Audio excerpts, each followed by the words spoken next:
Hello friends, আমার চ্যানেলে তোমাদের স্বাগত। আজকে আমি তোমাদের সামনে যে বিষয় নিয়ে এসেছি তা হলো রাষ্ট্রবিজ্ঞান দ্বাদশ শ্রেণীর একটি কোশ্চেন, বিধানসভার গঠন ও কার্যাবলী। শুরু করি।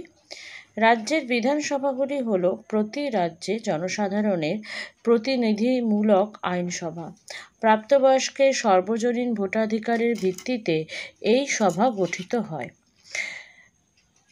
সর্বভারতীয় ক্ষেত্রে লোকসভার যে স্থান, রাজ্যে বিধানসভাও সেই স্থানের অধিকারী। রাজ্যের বিধানসভার সদস্য সংখ্যা 500 জনের বেশি এবং 60 জনের কম হতে পারে না। পরবর্তীকালে সংবিধান সংশোধন করে ন্যূনতম সদস্য সংখ্যা হ্রাস করে 30 জন করা হয়। বিধানসভায় তপশিলি জাতি ও তপশিলি উপজাতিদের সংরক্ষণের ব্যবস্থা আছে। যদি ইঙ্গ ভারতীয় সম্প্রদায়ের যথাযোগ্য প্রতিনিধিত্ব না ঘটে, তবে রাজ্যপাল ওই সম্প্রদায়ের একজনকে বিধানসভায় মনোনীত করতে পারেন। যেমন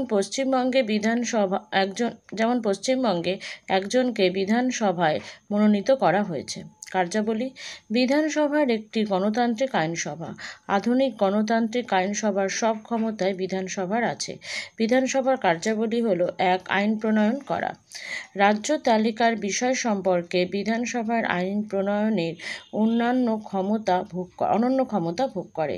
যুগ্ম তালিকার বিষয়ে বিধানসভা আইন প্রণয়ন করতে পারে, তবে যুগ্ম তালিকার কোনো বিষয়ে কেন্দ্রীয় আইনের সঙ্গে রাজ্য আইনের বিরোধ বাধলে রাজ্য আইনের সঙ্গে কেন্দ্রীয়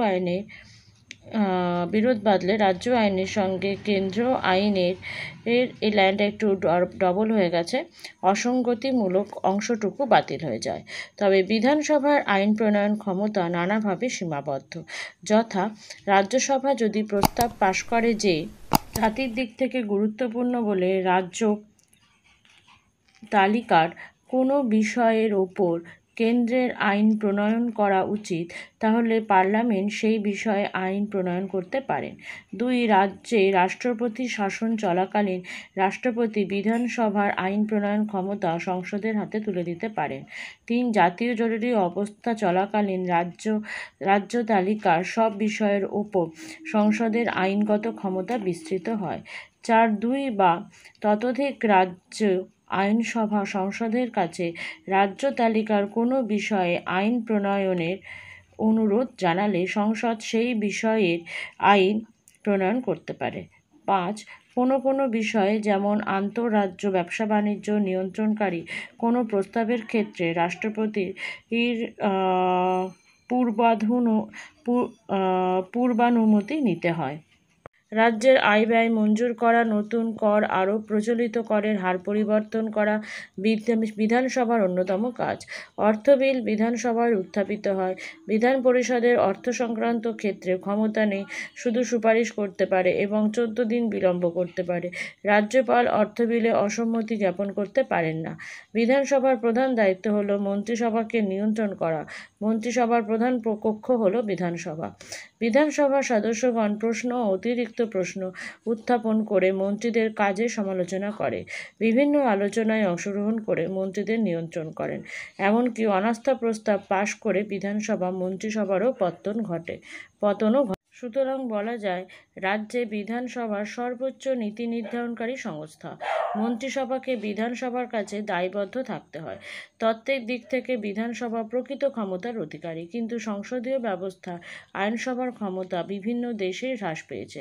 তাছাড়া বিধানসভার ক্ষমতা সাংবিধানিকভাবে সীমাবদ্ধ।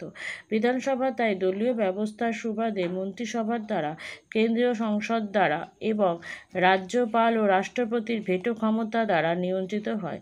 তাই বলা যেতে পারে বিধানসভার গুরুত্ব ক্রমহ্রাসমান। বন্ধুরা, আজকের ভিডিও আমি এখানেই শেষ করছি। তোমরা এরকম নতুন ভিডিও পেতে প্লিজ আমার চ্যানেলটি সাবস্ক্রাইব করো, আর সাবস্ক্রাইবের পাশে থাকা বেল আইকনটি ক্লিক করে অল বাটনটি ক্লিক করো। লাইক করো, শেয়ার করো।